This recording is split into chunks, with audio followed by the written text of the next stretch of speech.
Junie B. Jones and the Stupid Smelly Bus, written by Barbara Park. Chapter 1, Meeting Mrs. My name is Junie B. Jones. The B stands for Beatrice, except I don't like Beatrice. I just like B, and that's all. I'm almost 6 years old. Almost 6 is when you get to go to kindergarten. Kindergarten is where you get to go to meet new friends and not watch TV. My kindergarten is the afternoon kind. Today was my first day of school. I'd been to my room before, though. Last week, Mother took me there to meet my teacher. It was called Meet the Teacher Day. My teacher was decorating the bulletin board with letters of the alphabet. I already know all those letters, I said. I can sing them, except I don't feel like it right now. My teacher shook my hand, only our hands didn't fit together that good. Her name was Mrs. I can't remember the rest of it. Mrs. said I looked cute. I know it, I said. That's because I have on my new shoes. I held my foot way high in the air. See how shiny they are? Before I put them on, I licked them. And guess what else? I said. This is my bestest hat. Grandpa Miller bought it for me. See the devil horns sticking out the sides? Mrs. laughed, except I don't know why. Devil horns are supposed to be scary. Then we walked around the room, and she showed me where the stuff was. Like the easels where we get to paint, and the shelves where the books are, and the tables where we sit and don't watch TV. One of the tables in the front of the room had a red chair. I would like to sit here, I think, I told her. But Mrs. said, we'll have to wait and see, Junie. B, I said. Call me Junie B. I hollered the B part real loud so she wouldn't forget it. People are always forgetting my B. Mother rolled her eyes and looked at the ceiling. I looked up there too, but I didn't see anything. Are you going to ride the bus, Junie B? Mrs. asked me. I made my shoulders go up and down. I don't know. Where's it going to? My mother nodded her head and said, yes, she'll be riding the bus. That made me feel scary inside, 'cause I never rided on a bus before. Yeah, only, where's it going to? I asked again. Mrs. sat on her desk. Then she and my mother talked more about the bus. I tapped on Mrs. Guess what? I still don't know where it's going to. Mrs. smiled and said the bus driver's name was Mr. Wu. Mr. Wu, said Mother. That's an easy name for Junie B to remember. I covered my ears and stamped my foot. Yeah, only where's the stupid smelly bus going to? Mother and Mrs. frowned. Frowning is when your eyebrows look grumpy.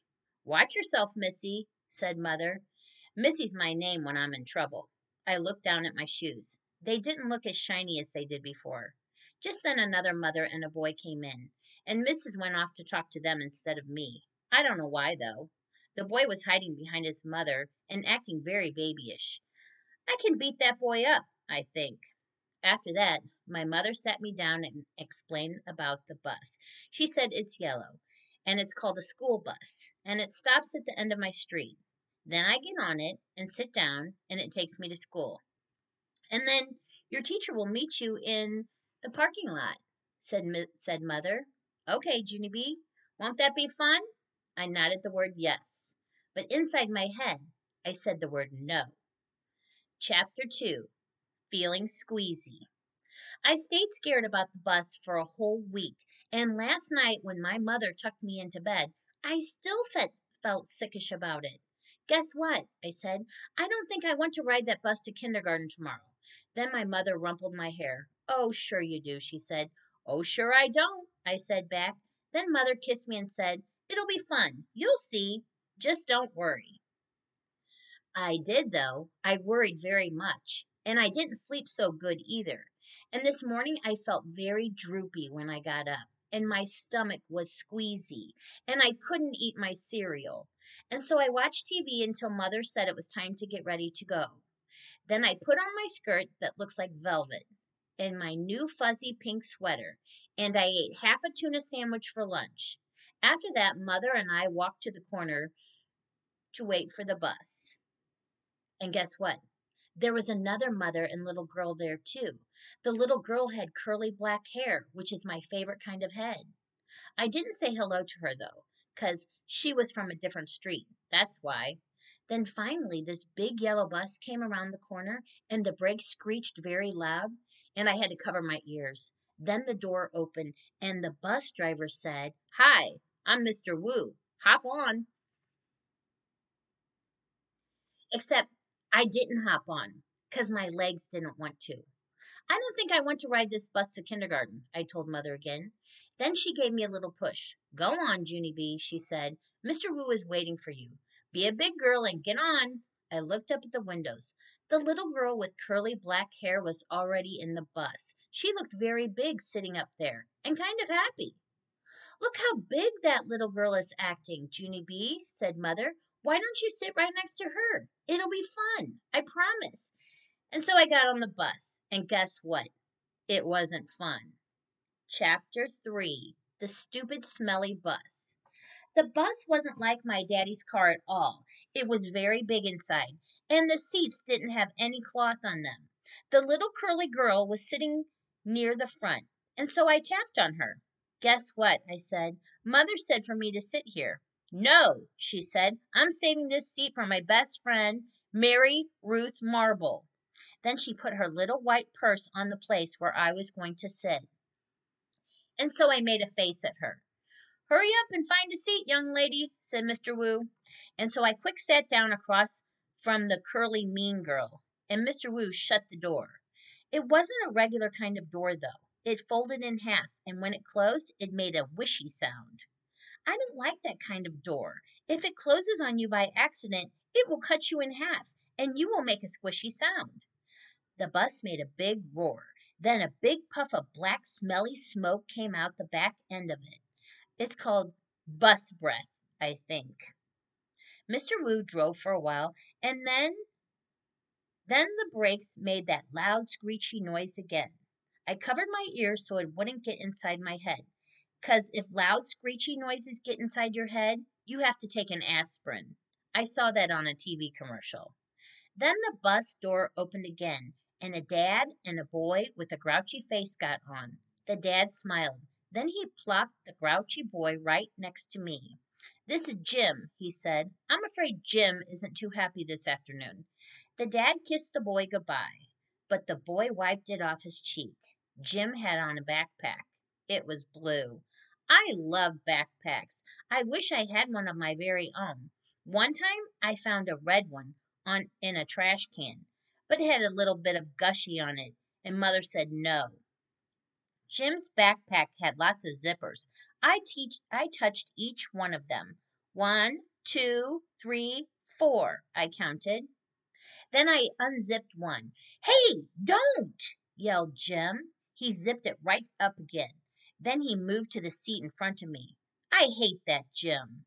After that, the bus kept stopping and starting, and lots of kids kept getting on. Loud kids. And some of them were the kind who looked like meanies.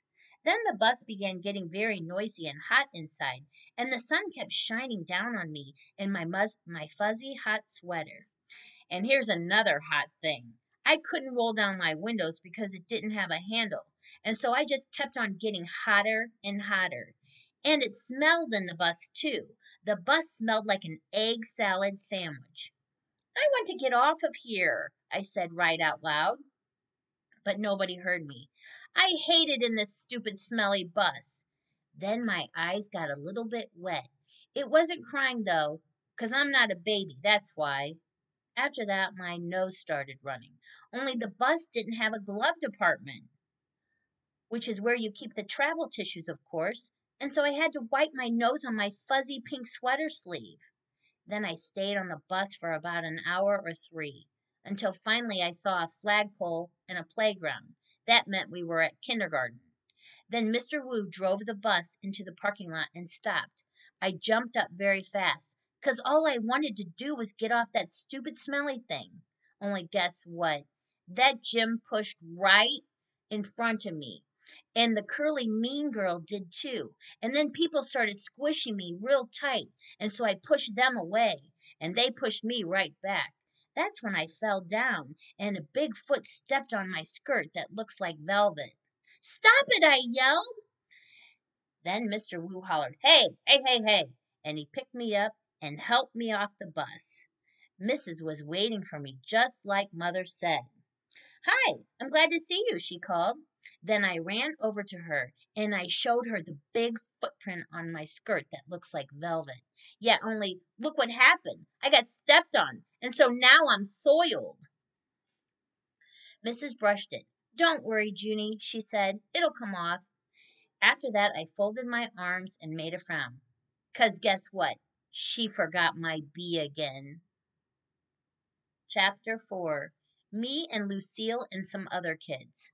Some of the other kids turned out to be in my class too. One of them was that Jim. That Jim I hate.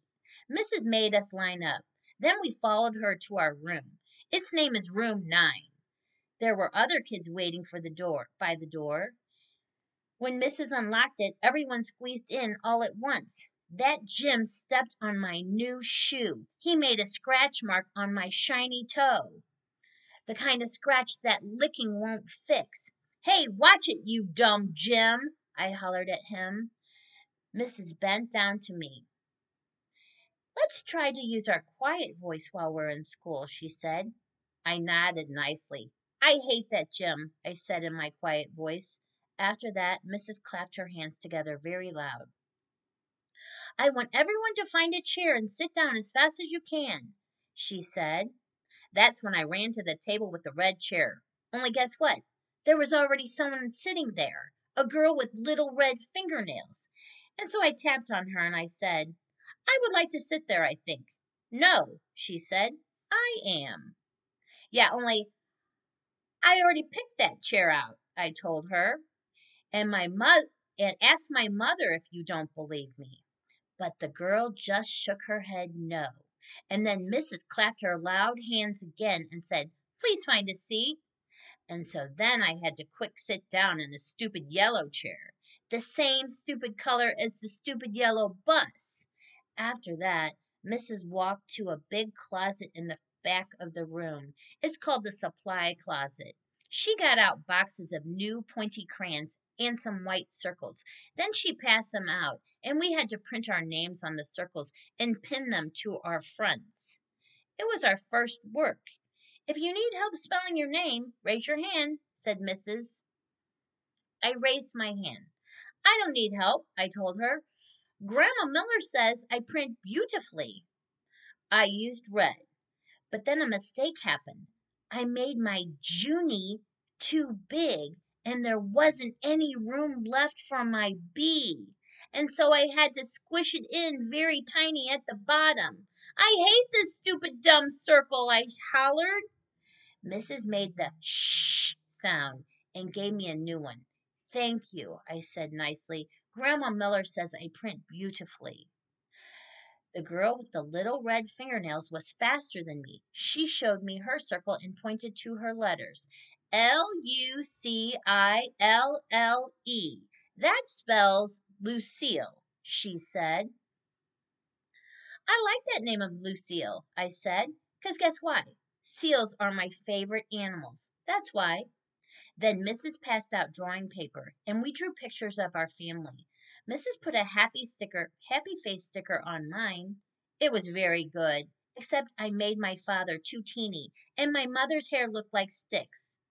After that, Mrs. took our class on a walk around the school. Everyone had to find a buddy to walk with. My buddy was Lucille. We held hands. The boy I can beat up was right in front of us. His name was that Jim. That Jim I hate. The first place we walked to is called the Media Center. My mother calls it a library. It's where the books are. And guess what? Books are my favorite things in the whole world. "Hey, there's a jillion of them in here," I hollered, feeling very excited. "I think I love this place." The librarian bent down next to me. She said to use my quiet voice. "Yeah, only guess what? Right now, I just like the kind of books with pictures. But Mother says when I get big, I'm going to like the kind with just words. And also stewed tomatoes." The boy I can beat up said, "Shh." I made a fist at him. Then he turned around. After that, we went to the cafeteria. The cafeteria is where kids eat lunch, except not when you're in kindergarten. I said, it smells yummy in here, just like paschetti and meatballs. Then that Jim turned around and held his nose. P.U. I smell you, he said. Lucille laughed very hard, and so I stopped holding her hand. The next place we went was to the nurse's office. It's very cute in that place. There are two little beds where you get to lie down, and two little blankets that are the color of plaid. Our nurse doesn't look like a nurse. She doesn't wear white clothes and white shoes. Our nurse is just a regular color. Lucille raised her hand. My brother said that last year he came here, and you let him take off his shoes, and he got a drink of water in just his socks. That Jim turned around again. P.U. I smell your feet, he said to Lucille. This time Lucille stuck out her tongue at him. After that, we held hands again.